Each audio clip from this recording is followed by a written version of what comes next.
استنجا بھی عربی زبان کا لفظ ہے. جب بھی کوئی شخص قضائے حاجت کرے گا تو پھر اس پر استنجا کرنا ضروری ہو جاتا ہے. یہ بعض عوام کے اندر مشہور ہے کہ کسی کا وضو ٹوٹ جائے ہوا نکلنے سے تو استنجا کرنا ضروری ہے، تو یہ بالکل جھوٹی بات ہے. جب تک پیشاب نہیں کریں گے یا پخانہ اس وقت تک استنجا کرنا ضروری نہیں ہوگا. تو استنجا کرنے کے جو آداب احادیث کے اندر آئے ہیں، آپ کو اندازہ ہوگا کہ نبی صلی اللہ علیہ وسلم کے مبارک دین کو کسی شخصیت کی ضرورت نہیں ہے.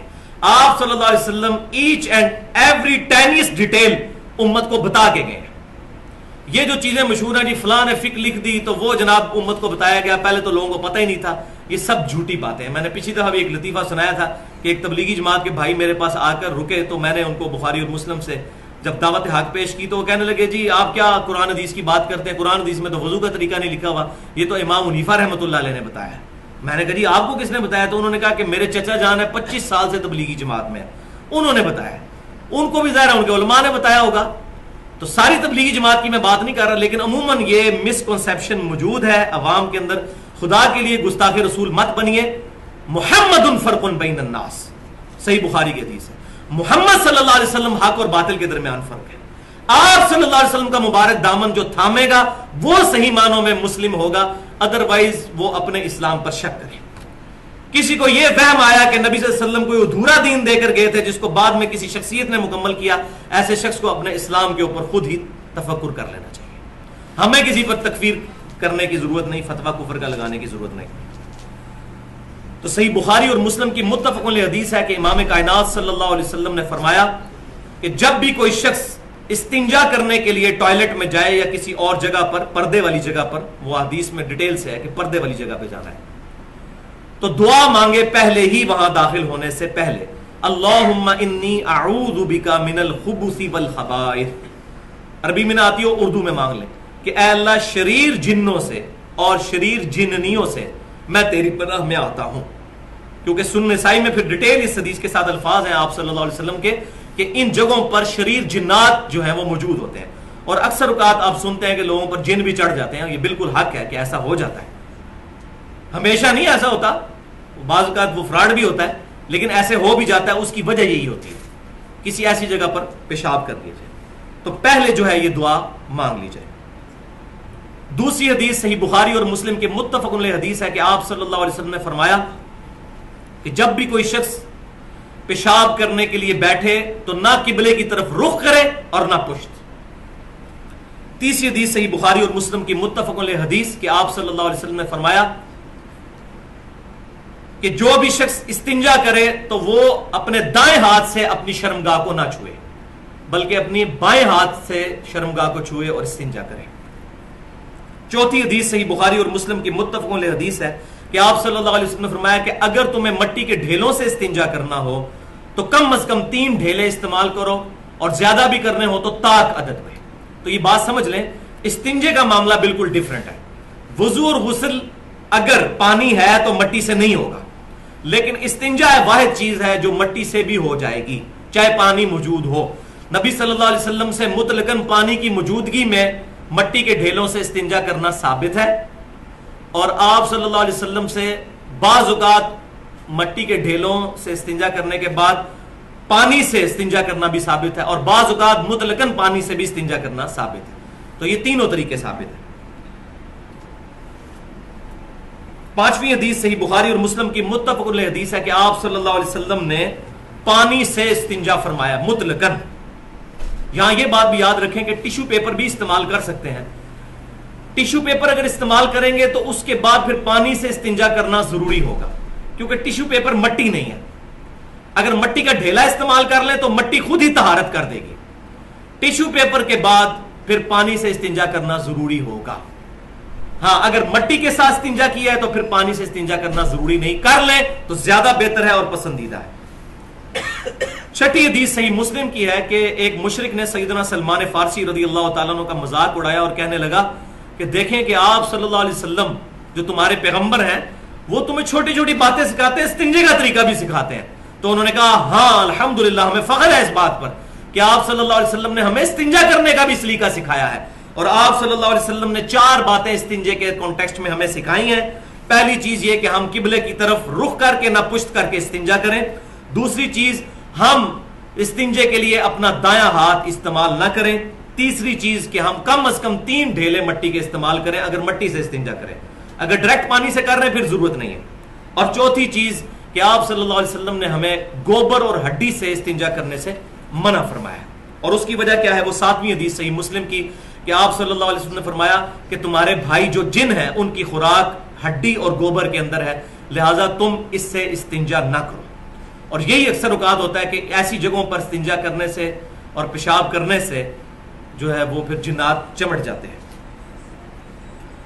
اور 8ویں حدیث جامعہ ترمذی، سنن نبی داؤد اور سنن ابن ماجہ کی ہے کہ نبی صلی اللہ علیہ وسلم جب استنجا کر کے قضائے حاجت کر کے باہر آتے، اس جگہ سے نکلتے تو پھر دعا کرتے غفرانک. غفرانک وقف کریں گے تو غفرانک، اے اللہ میں تجھ سے مغفرت طلب کرتا ہوں. تو یہ دعا ہے استنجا خانے سے نکلنے. اس کے علاوہ جتنی دعائیں ہیں وہ ضعیف ہیں. یہاں اب ایک اہم مسئلہ صحیح بخاری اور صحیح مسلم میں موجود ہے، متفق علیہ حدیث کہ آپ صلی اللہ علیہ وسلم ایک جگہ سے گزر رہے تھے تو آپ صلی اللہ علیہ وسلم رک گئے اور فرمایا کہ ان 2 قبر والوں کو عذاب ہو رہا ہے، اور کسی بڑی وجہ سے نہیں. ان میں سے ایک شخص جو ہے وہ پیشاب کے چھینٹوں سے نہیں بچتا تھا اور دوسرا شخص جو ہے وہ چغلی کھایا کرتا تھا. لہذا پیشاب کے چھینٹوں سے بچنا بہت ضروری ہے. اور یہ جو بیٹھ کے پیشاب کرنے کی حکمت بھی یہی ہے کہ پیشاب کے چھینٹوں سے بچا جائے. اگرچہ کھڑے ہو کر پیشاب کرنا بھی جائز ہے، وہ بھی آپ سمجھ لیں مسئلہ. صحیح بخاری اور مسلم کی متفق علیہ حدیث ہے کہ آپ صلی اللہ علیہ وسلم ایک کوڑے کے ڈھیر کے پاس آئے اور اس ڈھیر کی بلندی سے آپ صلی اللہ علیہ وسلم نے کھڑے ہو کر پیشاب کیا. بعض علماء اس کا جواب دیتے ہیں کہ آپ صلی اللہ علیہ وسلم کے پاؤں مبارک میں کوئی زخم تھا، اس کی وجہ سے آپ صلی اللہ علیہ وسلم نے کھڑے ہو کر پیشاب کیا. لیکن ایسی کوئی بات مجھے احادیث میں ملی نہیں. اگر ہو بھی تب بھی مطلقاً جواز مل گیا کھڑے ہو کر پیشاب کرنے کا، مرد کے لیے، عورت کے لیے نہیں. اور اس میں ہے کہ اونچی جگہ پر، اس کی حکمت یہ ہے کہ اونچی جگہ سے جب مرد پیشاب کرے گا تو چھینٹے اس پر نہیں پڑیں گے، یہ حکمت ہے. لہذا آج کل جو ملٹی نیشنل جو کمپنیز کی جو بنی ہوئی ہیں رہائشیں، اسی طریقے سے جو ہوٹلز ہیں، اس کے اندر جو پینٹ والے حضرات کے لیے انہوں نے کھڑے ہو کر پیشاب کرنے کی جو جگہ بنائی ہوتی ہے، اگر وہ قبلہ رخ نہ ہو تو الحمدللہ ہمارے نبی صلی اللہ علیہ وسلم نے پوری امت کے لیے، آپ پیغمبر ہیں، اس چیز کی اجازت مرحمت فرما دی. اور یہ میں اپنی طرف سے نہیں کہہ رہا، امام ترمذی رحمۃ اللہ علیہ صحیح بخاری اور مسلم کی وہ حدیث بھی لے کے آئے ہیں پہلے کہ جو آپ صلی اللہ علیہ وسلم نے فرمایا کہ کوئی بھی شخص جو ہے کھڑے ہو کر پیشاب نہ کرے. اس کے بعد اگلی ایک اور حدیث لے کے آئے جامعہ ترمذی میں، اور اس پر باب باندھا ہے کہ وہ حدیث منسوخ ہے کہ جس میں آپ صلی اللہ علیہ وسلم نے کھڑے ہو کر پیشاب کرنے سے منع کیا تھا، کیونکہ آپ نے خود کھڑے ہو کر پیشاب کیا. اور امام ترمذی رحمۃ اللہ علیہ نے اس پر باب باندھ دیا ہے الحمدللہ کہ کھڑے ہو کر پیشاب کرنے کا جواز یہ موجود ہے. اصل مسئلہ یہ ہے کہ چھینٹے نہیں پڑنی چاہیے. بیٹھ کے بھی اگر آپ کسی ایسی جگہ پہ پیشاب کر رہے ہیں کہ چھینٹے اڑ کے اوپر پڑ رہے ہیں تو پھر بیٹھ کے کرنا بھی منع ہو جائے گا وہاں پر. تو یہ بات اصولی بات، اس کی تھیم سمجھ لیں. استنجے کے کانٹیکسٹ میں آخری اہم ترین مسئلہ، یہ بہت ضروری مسئلہ ہے. بڑی معذرت کے ساتھ ہمارے مسلمانوں کی اکثریت کو، کیا دیندار کیا بے دین، استنجا کرنے کا صحیح طریقہ ہی نہیں آتا. اور اکثر مجھے بھی فون کالز آ رہی ہوتی ہیں، لوگ آ کے مل رہے ہوتے ہیں، جناب جی ہمیں تو قطروں کی بیماری ہے، کوئی ہمیں اور الٹرنیٹو کوئی آسانی بتا دیں. تو بھائیو، قطروں کی کوئی بیماری نہیں ہوتی، اصل میں استنجا کرنے کا طریقہ ہی نہیں آتا ہوتا. استنجا بڑی تسلی سے کرنا ہوتا ہے تاکہ پیشاب کی نالی میں اگر آخری قطرہ بھی ہے تو وہ نکل جائے. تو اس بات کو آپ ذرا سائنٹیفکلی سمجھ لیں کہ اگر کسی ٹوٹی کے آگے پائپ کو لگایا جائے اور پیچھے سے ٹوٹی کھول دی جائے اور تھوڑی دیر بعد اس ٹوٹی کو بند کر دیا جائے تو پانی پائپ میں سے دوسری طرف نکل جائے گا، لیکن باوجود اس کے کچھ نہ کچھ پانی کے قطرے اس پائپ کی دیواروں کے ساتھ اندر کی طرف چپکے رہیں گے. یہ نیچرل پروسیس ہے. اور یہی وجہ کہ ٹوٹی بند کرنے کے بھی 3 یا 4 منٹ کے بعد بھی آپ اگر پائپ کو اس طرح اٹھائیں گے تو اس میں سے قطرے نکلنے شروع ہو جائیں گے. تو یہ نیچرل پروسیس ہے. اس کو اگر کوئی شخص کہے کہ یہ ٹوٹی لیک کر گئی ہے تو اس کی بیوقوفی ہے. بات سمجھ آ گئی؟ جب قطروں کی مجھے بیماری ہے تو ٹوٹی لیک ہے، تو یہ بیماری نہیں ہے بلکہ وہ نیچرل پروسیس ہے. اسی طریقے سے جو پیشاب کی نالی ہے اس میں کچھ نہ کچھ پیشاب باقی رہتا ہے پیشاب کرنے کے بعد. اب ادھر تو افراتفری مچی ہوتی ہے لوگوں کو، اور لوگ جو ہے وہ فوراً پیشاب کر کے اور پھر بعد میں جو ہے وہ شرمگاہ والی جگہ کے اوپر جو ہے پانی جو ہے وہ چھڑک رہے ہوتے ہیں، وہ صحیح سند سے ثابت ہے جامعہ ترمذی میں، سنن ابی داؤد میں، رومالی پر پانی چھڑکنا تاکہ شیطان وسوسہ نہ دلائے۔ لیکن بھائی اگر آپ کو خود پتا چل گیا کہ میرا قطرہ نکل گیا تو اب آپ اس کا سہارا تو نہیں لے سکتے، اپنے آپ کو دھوکہ تو نہیں دے سکتے، پھر تو آپ کے وہ کپڑے بھی ناپاک اور وضو بھی گیا۔ تو اس کے لیے یہ ہے کہ ویل بیفور نماز استنجا کر کے اپنے آپ کو تیار کریں، آخری 2-3 منٹوں میں نہیں، پہلے ایک دفعہ استنجا کریں، اس کے بعد جس طرح یہاں ہمارے جو پٹھان بھائی ہیں خیبر پختونخوا والی سائڈ کے اوپر، تو وہ اس کو جس کو ہم پنجابی میں وٹوانی کہتے ہیں وہ کرتے ہیں۔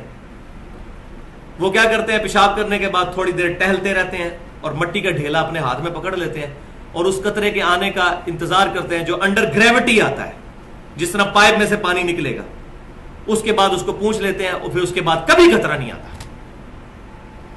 کروڑوں میں کوئی ہوگا جس کو بیماری ہوگی، یہاں تو ہر بندہ مریض بنا ہوا ہے، جی مجھے قطرے آتے ہیں، مجھے قطرے آتے ہیں، استنجے کا طریقہ نہیں آتا، پوچھتے ہوئے بھی شرماتے ہیں، نہ بتانے والوں کو صحیح پتا ہے نہ پوچھنے والوں کو صحیح پتا ہے کہ پوچھنا کیسے ہے۔ تو اس کو ٹیکنیکلی آپ بات کو سمجھ لیں، ایک دفعہ پیشاب کرنے کے بعد باہر نکلیں، تھوڑی سی چہل قدمی کریں، آگے پیچھے چلیں اور تھوڑا سا قطرہ آنے کا انتظار کریں، اس کے بعد آپ دوبارہ جائیں اور پھر جو ہے وہ بالکل اس طریقے سے جیسے علماء نے اس بات کو سمجھایا بڑے صحیح طریقے کے ساتھ، شیخ عبدالقادر جیلانی رحمۃ اللہ علیہ نے بھی غنیۃ الطالبین میں لکھا ہے کہ جس طرح بھینس کا تھن دودھ کے لیے دھویا جاتا ہے، اس طریقے سے شرمگاہ کو سونتے تاکہ اس کا قطرہ وہ جو بیچ میں موجود ہو وہ نکل جائے، اس کے بعد انشاءاللہ تعالیٰ کبھی قطرہ نہیں آئے گا۔ تو یہ مسئلہ میں نے ایمانداری کے ساتھ بتا دیا۔ لہٰذا یہ جو بیماری شماری والا چکر ہے وہ اپنی سستی ہوتی ہے، بیماری شماری کوئی نہیں ہوتی ہے، اس لیے مجھے کوئی آگے بیماری جب پوچھتا ہے تو میں کہتا ہوں بھائی پہلے استنجے کا طریقہ تو بتاؤ، تو یہ بات آپ سمجھ لیں، استنجے کا طریقہ یہ ہے۔ اب اس کے باوجود یہ تمام چیزیں کرنے کے باوجود کسی شخص کو قطرے آئیں، اچھا وہ قطرے آتے بھی استنجے کے بعد ہیں، اگر آپ کو استنجے کے بعد قطرے آتے ہیں تو آپ نماز سے 1 گھنٹہ پہلے استنجا کر لیں، ضروری ہے نماز کے وقت ہی کرنا ہے، آگے پیچھے نہیں آتے۔ یہ تو نہیں ہوتا کہ نماز کوئی پڑھ رہا ہے اور استنجا اس نے صبح کا کیا ہوا ہے اور نماز پڑھا تو قطرے نکلتے جا رہے ہیں، ایسے تو کبھی بھی نہیں ہوتا۔ اس کا تعلق چونکہ استنجے کے ساتھ ہوتا ہے، لہذا ویل بیفور ٹائم اپنے آپ کو تیار کر لیں۔ لیکن پھر بھی اگر کسی کو ایسی بیماری ہے، لیکن ویسے یہ ہوتی نہیں ہے، میں تھریٹیکلی یہ بتا رہا ہوں اس لیے تاکہ کوئی یہ نہ کہے کہ یہ چیز میں نے ایڈریس نہیں کی ہے، تو اس کے لیے پھر حکم یہ ہوگا کہ وہ شخص ہر نماز کے لیے الگ وضو کرے گا، ایک وضو سے ایک نماز پڑھ لے، اس دوران اگر اس کا قطرہ نکل رہا ہے تو وہ نماز پڑھتا رہے، بعد میں اتنی جگہ کو دھو لے، لیکن وہ ایک وضو ایک نماز کے لیے کافی ہوگا۔ اس کا ثبوت صحیح بخاری کی حدیث ہے، یہ امام حنیفہ رحمۃ اللہ علیہ نے نہیں فرمایا، میرے امام صلی اللہ علیہ وسلم نے فرمایا ہے، صحیح بخاری میں حدیث ہے۔ استحاضہ والی عورت کے لیے، استحاضہ والی عورت وہ ہے کہ جس کو حیض کے دنوں کے بعد بھی خون آتا رہتا ہے، تو اس طرح ایک صحابیہ تھی تو نبی صلی اللہ علیہ وسلم نے فرمایا کہ یہ حیض کا خون نہیں، بس ایک دفعہ غسل کر لیا، اب ہر نماز کے لیے الگ سے وضو کرو اور خون کو دھو لو۔ تو اس پر ہی قیاس کرتے ہوئے جو اسلام کا چوتھا رکن ہے جو میں اکثر بتاتا ہوں، قیاس اور اجتہاد، ہمارا اور اہل بدعت کا اختلاف یہ ہے کہ وہ کسی بندے کے اجتہاد کو مانتے ہیں، ہم کہتے ہیں اجتہاد پوری امت کا دیکھا جائے گا، جمہور کی رائے کیا، کسی ایک بندے کا فکس نہیں ہوگا۔ تو اس صحابیہ کو نبی صلی اللہ علیہ وسلم نے فرمایا کہ تم ہر نماز کے لیے الگ وضو کرو، تو اس کانٹیکسٹ میں بھی اگر کسی کو ایسا مسئلہ ہوگا تو وہ ہر نماز کے لیے الگ وضو کرے گا۔